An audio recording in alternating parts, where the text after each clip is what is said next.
Hello, my wonderful friends. Megas here. Welcome back to the library. We're in To Kill a Mockingbird. This is chapter 9, part 2. So I never even got to this part. So in the thumbnail of part 1, it showed me giving a smooch on one of my old friend Dan's faces, and I never got to the point here where it says that Jem and I always thought it was funny when Uncle Jack pecked Atticus on the cheek. They were the only two men we ever saw kiss each other.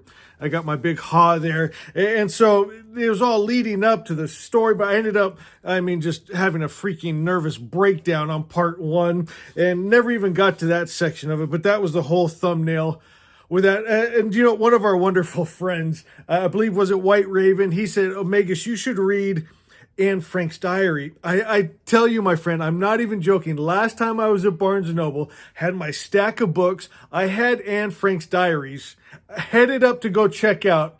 And I just had this feeling like, I don't think my heart can handle it. And I went and put it back.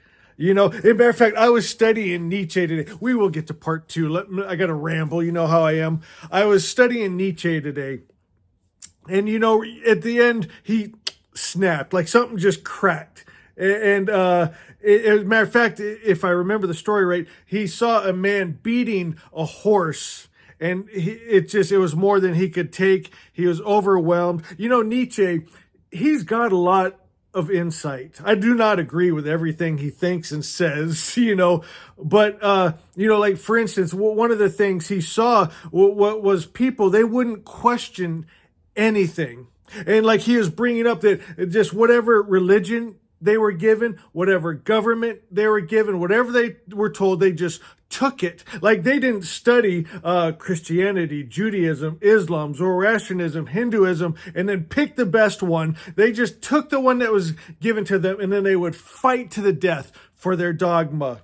And he's saying we got to stop doing that. It's not working. There's got to be a better world, a better way. And then I guess, that was just I could see like a little twig snapping above his head, lost his damn mind when he saw the horse being beat. And I was afraid that Anne Frank diary would be my twig. I'm already in a fragile state, as you saw from this morning's video. I get too passionate. I guess they say that's the curse of prophets and poets and philosophers, right? You want to change the world, and it drives you mad when you find out you can't. The only thing you can do is change your own heart and mind. Okay, so Uncle Jack here. We're really getting to know this character. Obviously, him and Atticus love each other. The kids love him, even though he makes some mistakes in this chapter. But it's sweet. Scout still loves him. So it's Christmas time. Scout's, she's hiding out because she has a splinter, and she knows the adults are going to try to pull it out. And Uncle Jack catches her. He's a doctor. And then he gets her laughing and then holds up a bloody splinter with a pair of tweezers. He yanked it out while she was laughing. She didn't even realize it. Uncle Jack has a cat, a female cat that he loves, says it's the only woman he can stand to live with. I love this here. He pulls out pictures like he's so proud of his cat. And Scout says, she's getting fat. And he says, I should think so. She eats all the leftover fingers and ears from the hospital. And then Scout, she goes, oh, that damn story. And Jack's all, I beg your pardon? And then Atticus said, don't pay any attention to her, Jack. She's trying you out. Cal says she'll be cussing fluently for a week now. She's on just this kick where she's using cuss words now. And Atticus said, just ignore her. Don't encourage her. I love this. This is how her brain works. This is why we love Scout. I was proceeding on the dim theory, aside from the innate attractiveness of such words, that if Atticus discovered I had picked them up at school, he wouldn't make me go anymore. So she loves the sound of these curse words, but also she has a plan that when Atticus realizes she's getting this from school, she might finally never have to go back. Made me laugh. Got my little haws written. This whole book is full of haws from Scout. Oh, but at supper that evening, when I asked him to pass the damn ham, please, Uncle Jack pointed at me and said, "See me afterwards, young lady." So after dinner, Jack says, "So you like words like damn and hell now, do you?" She said, "I reckon I do." He goes, "Well, I don't. And I'll be here a week, and I don't want to hear the words like that while I'm here." He goes, "You want to grow up to be a lady, don't you?" And she said, "Not particularly." Ha! Another ha. Oh, I love Scout too much. So now they're decorating the Christmas tree. It's Christmas morning. They get to open their packages. They got air rifles. I just sense danger all around with that. But there's like this book takes me back. One of my prized possessions was my BB gun when I was a kid. Love it. Matter of fact, I still have that. My BB gun from when I was a kid here. It's got a little rabbit foot dangling from it, and oh, I loved it. She's already thought about shooting her cousin Francis. And I think Atticus must have picked up on that. And he said, if we made one false move, he'd take them away from us for good. She's already thinking of shooting people, which comes when you're a kid, you get bored of shooting targets. And then there's birds and your friends and family members. And then your gun gets taken away. And I guess that's part of learning. Francis, her cousin, sounds like a twat. He says, Francis was 8, slicked back hair. Scout, "What did you get for Christmas, Francis?" I asked politely. "Just what I asked for," he said. Francis had requested a pair of knee pants, a red leather booksack, 5 shirts, and an untied bow tie. "That's nice," I lied. Ha! It cracks me up. She tells him about their air rifles and, oh lordy. Let's see, where's the fight? It's a long chapter. Everybody still with me, or are we 7 minutes and you're still with me? Okay, let's see. Auntie. I do not like this side of the family. Auntie said that I was born good, but had grown progressively worse every year. She hurt my feelings, and I set my teeth permanently on edge. I love that. But when I asked Atticus about it, he said there were already enough sunbeams in the family, and to go on about going about my business, he didn't mind me much the way I was. I love Atticus. He says, she's trying to change her, wanted to get her out of pants into dresses, act a certain way. Atticus says, there's enough of those people. I like you. Isn't that beautiful? I like you. I love that. I love Atticus. I love this little family here. Christmas dinner again takes me back to being a kid. She had to sit at the little kids table. Jim's a little more grown up. He got to sit with the adults. I remember that. That was a big thing when you went from the children's table to the adult table. Oh, now,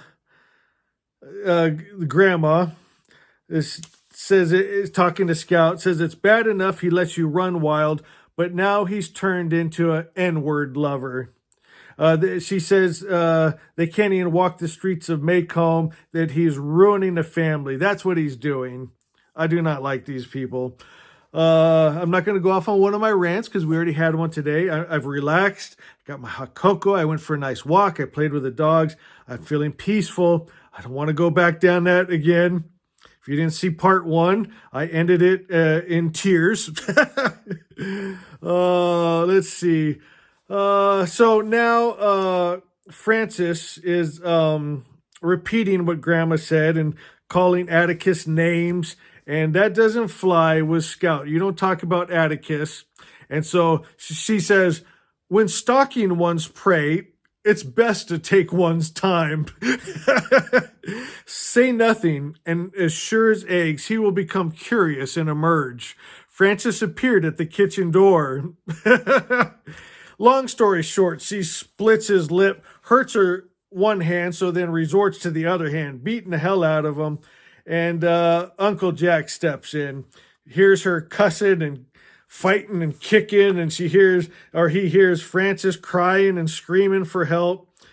Who started this? Said Uncle Jack. Francis and I pointed at each other. She called me a whore lady and jumped on me. Is that true, Scout? Said Uncle Jack. I reckon so. Oh, so anyway, he ends up giving her a spanking, and she is not appreciating that. It's an injustice to her. And then later he comes and knocks on her door. Who is it, Uncle Jack? Go away, right? But he comes in anyway, and she still loves him, and they end up talking. And so she explains to him that you just don't understand children much.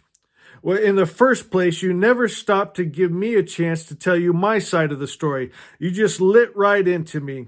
When Jim and I are fussing, Atticus doesn't ever just listen to Jim's side of it. He hears mine too. In the second place, you told me never to use words like that except in extreme provocation, and Francis provocated me enough to knock his block off.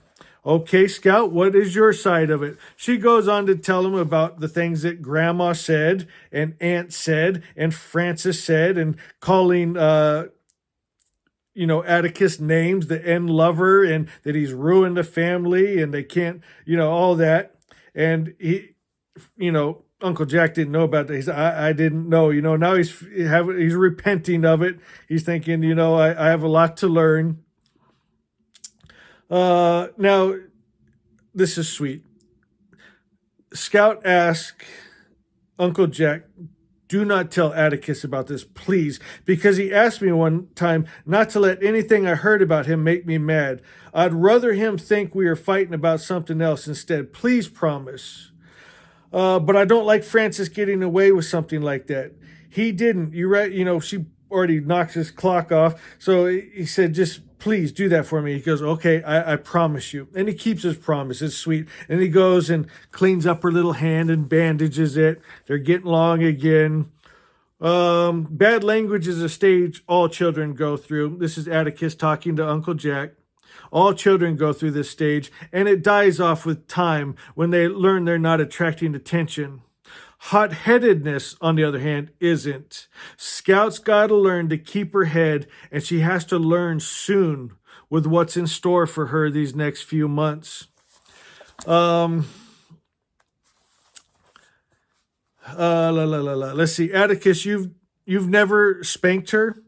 No, I never have. I've been able to just get by with threats. I like that. I was the same way with my kids. I got a boy and a girl, and I never had to physically harm them like that. I was just threatened like that, you're going to get it. And they never took me too serious, and they turned out just fine. They're good kids. Let's see. I'm not worried about, and I love this, is this Scout. I'm not worried about Jem keeping his head, but Scout would just as soon jump on someone as look at him. I waited for Uncle Jack to break his promise, but he still didn't. Atticus, how bad is this going to be? It couldn't be worse, Jack. The only thing we've got is a black man's words against the Yules, and the evidence boils down to you did it and I didn't. The jury couldn't possibly be expected to take Tom Robinson's word against the Yules. I'd hope to get through life without a case of this kind. I hope and I pray I can get Jem and Scout through it without bitterness. Isn't that beautiful? He just wants to get through this without his kids turning bitter. And get this, most of all, without catching Maycomb's usual disease. Wow. I hope Jem and Scout come to me for their answers instead of listening to the town. I hope they trust me enough. Now, Atticus knows that Scout's there listening. She's hiding behind the corner, listening to everything they're talking about. And Atticus says, Scout, go to bed. I never figured out how Atticus knew I was listening. And it was not until many years later that I realized he wanted me to hear every word he said. All right, guys, that takes us to chapter 9 or 10 tomorrow. You guys enjoying this? Do you love this book as much as I do? I mean, I'm wondering where I'm going to rank this at among my favorites of favorites. A lot of you came to this channel from my 5 favorite books of all time. This is This is going to be in there, I have no doubt. All right, guys, sleep well and know I love you.